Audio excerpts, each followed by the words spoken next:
ഇന്ന് നമ്മൾ ഉണ്ടാക്കുന്നത് ബിരിയാണിനേക്കാളും അടിപൊളി ടേസ്റ്റിലുള്ളൊരു 1 പോട്ട് ചിക്കൻ റൈസാണ്. 1 പോട്ട് ചിക്കൻ റൈസ് എന്ന് പറയുന്നത് നമ്മൾ ഒരുപാട് പാത്രങ്ങളൊന്നും ആവശ്യമില്ല, അത്രയേ ഉള്ളൂ.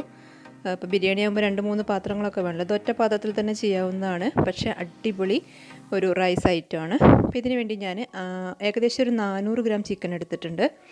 400 ഗ്രാം തന്നെ വേണമെന്നില്ല, 300 ഗ്രാം ആയാലും കുഴപ്പമൊന്നുമില്ല. 2 കപ്പ് അരിയിലേക്കാണ്. ഇതിലേക്ക് നമ്മൾ ചിക്കനിലേക്ക് പാകത്തിനുള്ള ഉപ്പിട്ട് കൊടുത്തു.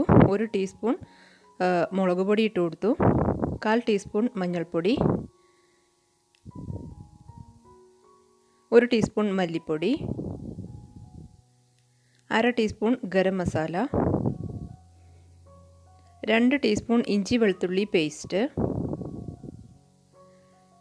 തൈര്, നല്ല കട്ടി തൈരാണ്, 2-3 ടേബിൾ സ്പൂൺ ഇട്ട് കൊടുക്കുക. എന്നിട്ട് നന്നായിട്ടൊന്ന് മിക്സ് ചെയ്തിട്ട് ഒരു 10 മിനിറ്റ് ഒന്ന് മാരിനേറ്റ് ചെയ്യാൻ വേണ്ടി വെക്കണം.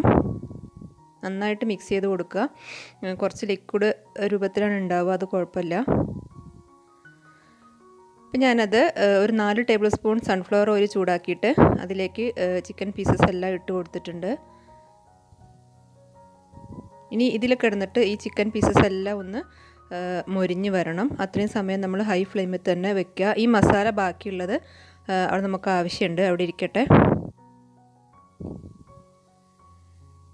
ഹൈ ഫ്ലെയിമിൽ തന്നെ വെച്ചിട്ട് വേണം ഇത് ചെയ്യാൻ. നമുക്ക് ഇടയ്ക്കൊന്ന് അടച്ച് വെച്ചും കൊടുക്കുക. എന്നിട്ട് ഇടയ്ക്കിടയ്ക്ക് തുറന്നിട്ട് തിരിച്ചും മറിച്ചൊക്കെ ഇട്ട് കൊടുക്കുക.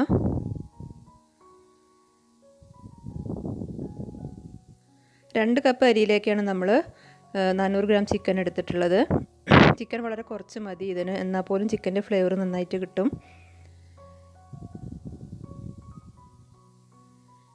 ബിരിയാണി വെക്കുന്ന അത്ര തന്നെ ഇൻഗ്രീഡിയൻസോ അല്ലെങ്കിൽ അത്ര തന്നെ പാടൊന്നുമില്ല ഈ റൈസ് ചെയ്യാൻ. പക്ഷേ ബിരിയാണിനേക്കാളും നല്ല അടിപൊളി ടേസ്റ്റുള്ളൊരു റൈസാണ്. വിരുന്നുകാരൊക്കെ വരുമ്പോൾ നമുക്ക് പെട്ടെന്ന് തന്നെ ഉണ്ടാക്കി ഷൈൻ ചെയ്യാൻ പറ്റിയൊരു അടിപൊളി ഐറ്റമാണ്.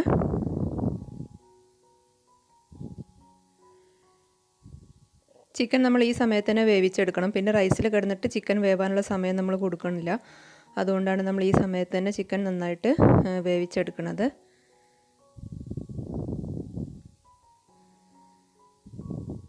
ഇപ്പോൾ ഇതാ ചിക്കനൊക്കെ റെഡി ആയിട്ടുണ്ട്, മൊരിഞ്ഞ് വന്നിട്ടുണ്ട്. ഇനി അതെല്ലാം ഒന്ന് കോരി മാറ്റുകയാണ്. എണ്ണ കുറച്ച് അതിലുണ്ട്, അത് നമുക്ക് ആവശ്യമുണ്ട്, ഈ റൈസിലേക്ക് നമുക്ക് ആവശ്യമുണ്ട്. ഈ ചോറുണ്ടാക്കാനുള്ള പാൻ അടുപ്പത്ത് വെച്ചിട്ടുണ്ട്. അതിലേക്ക് 1 ടീസ്പൂൺ നെയ്യ് ഒഴിച്ചു.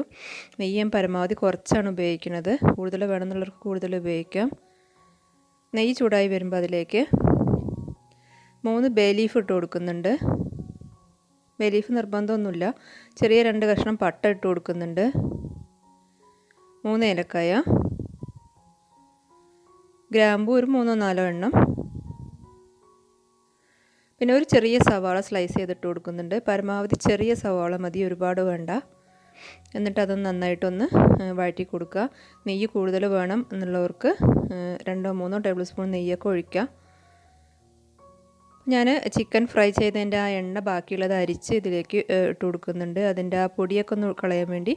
കൂടാതെ 1 ടീസ്പൂൺ നെയ്യും കൂടി ഒഴിച്ചു കൊടുത്തു. ഒരുപാട് നെയ്യ് ഞാൻ ഒഴിക്കേണ്ടെന്ന് പറയാം, കാരണം നമ്മൾ തേങ്ങാപ്പാലിലാണ് ഈ റൈസ് റെഡിയാക്കുന്നത്. അപ്പോൾ അതുകൊണ്ടാണ് നെയ്യ് ഒരുപാട് വേണ്ടാന്ന് പറയുന്നത്. അപ്പം ഞാൻ 2 ടീസ്പൂൺ നെയ്യ് ഒഴിച്ചിട്ടുണ്ട്.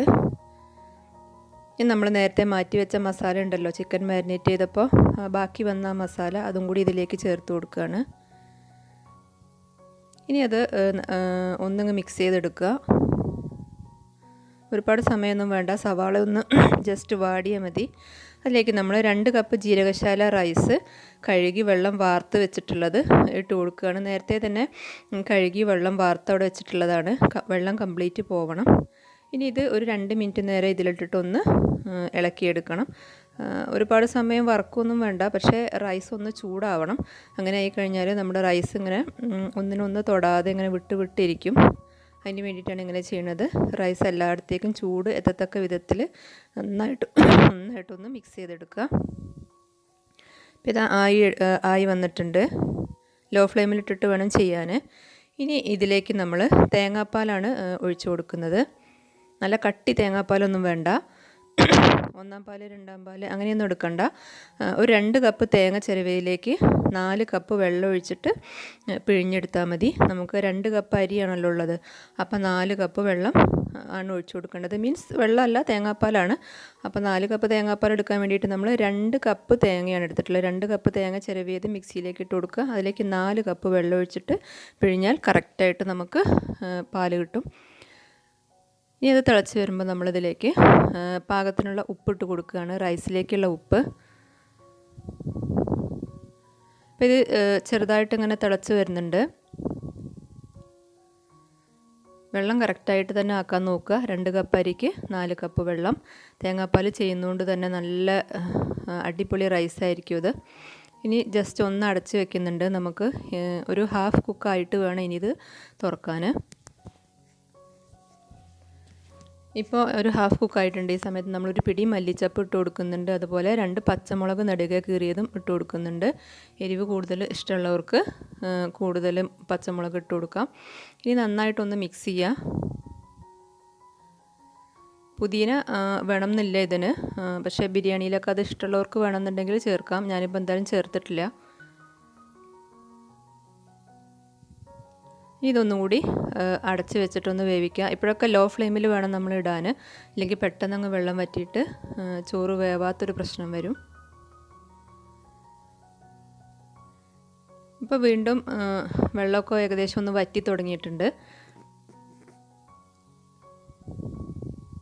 നമ്മൾ 4 കപ്പ് വെള്ളമായിരുന്നല്ലോ ഒഴിച്ചിരുന്നത്. വെള്ളം വറ്റി തുടങ്ങിയ സമയത്ത് നമ്മൾ ഫ്രൈ ചെയ്ത് വെച്ചിട്ടുള്ള ചിക്കൻ ഇതിലേക്ക് ഇട്ട് കൊടുക്കുകയാണ്. ചിക്കൻ ഒരു കാരണവശാലും നമ്മൾ നേരത്തെ തന്നെ ഇട്ട് കൊടുക്കരുത്. നേരത്തെ ഇട്ട് കൊടുത്തു കഴിഞ്ഞാൽ ചിക്കൻ്റെ ഫ്ലേവർ എല്ലാം ഈ റൈസിലേക്ക് കംപ്ലീറ്റ് ആയിട്ട് ഇറങ്ങും. അപ്പോൾ ചിക്കൻ കഴിക്കാനൊരു ടേസ്റ്റ് ഉണ്ടാവില്ല, റൈസ് മാത്രമേ ടേസ്റ്റ് ഉണ്ടാവുള്ളൂ. അതുകൊണ്ടാണ് ഏകദേശം ഒരു 1/4 വേവ് ആയതിന് ശേഷം മാത്രം ചിക്കൻ ചേർത്ത് കൊടുക്കുന്നത്. എന്നാലും ചിക്കൻ്റെ ഫ്ലേവർ കുറച്ച് റൈസിന് കിട്ടും. മാത്രമല്ല നമ്മൾ ചിക്കൻ ഫ്രൈ ചെയ്തിട്ടുള്ള ഓയിലൊക്കെ ഇതിൽ ഒഴിച്ചിട്ടുണ്ട്. അതുകൊണ്ട് ചിക്കന് റൈസിന് നല്ല ഫ്ലേവർ ഉണ്ടാവും. ഇനി ഒന്നുകൂടി അടച്ച് വയ്ക്കുക. ആ വെള്ളം വറ്റുന്നതോടുകൂടി ചോറ് റെഡിയായി. ഇപ്പോൾ ഇതാ റെഡി ആയിട്ടുണ്ട്. നമുക്ക് കാണുമ്പോൾ തന്നെ മനസ്സിലാവും നല്ല സോഫ്റ്റായിട്ടിരിക്കുന്ന ഒരു ചോറാണ്. ഇങ്ങനെ സോഫ്റ്റായിട്ടിരിക്കാനുള്ള പ്രധാന കാരണം നമ്മളൊന്ന് തേങ്ങാപ്പാലാണ് ഒഴിച്ചിട്ടുള്ളത്. മാത്രമല്ല നമ്മൾ റൈസ് ഒന്ന് ജസ്റ്റ് ഒന്ന് ഫ്രൈ ചെയ്തിട്ടുണ്ട്. അപ്പോൾ അതുകൊണ്ട് തമ്മിൽ ഒട്ടാതെ ഇങ്ങനെ ഇരിക്കും. നല്ല അടിപൊളി ഒരു റൈസാണ്. നമുക്ക് കാണുമ്പോൾ തന്നെ മനസ്സിലാവും. ബിരിയാണിയിൽ നിന്ന് ഉണ്ടാക്കുന്ന അത്രയൊന്നും ബുദ്ധിമുട്ടില്ല. ഒറ്റ പാത്രത്തിൽ തന്നെ പെട്ടെന്ന് തന്നെ തയ്യാറാക്കി എടുക്കാവുന്നേ ഉള്ളൂ. ബിരിയാണിയിൽ നിന്ന് ഉണ്ടാക്കുന്ന അത്ര ദമ്മിടാനോ അങ്ങനെയൊന്നും ബുദ്ധിമുട്ടില്ല.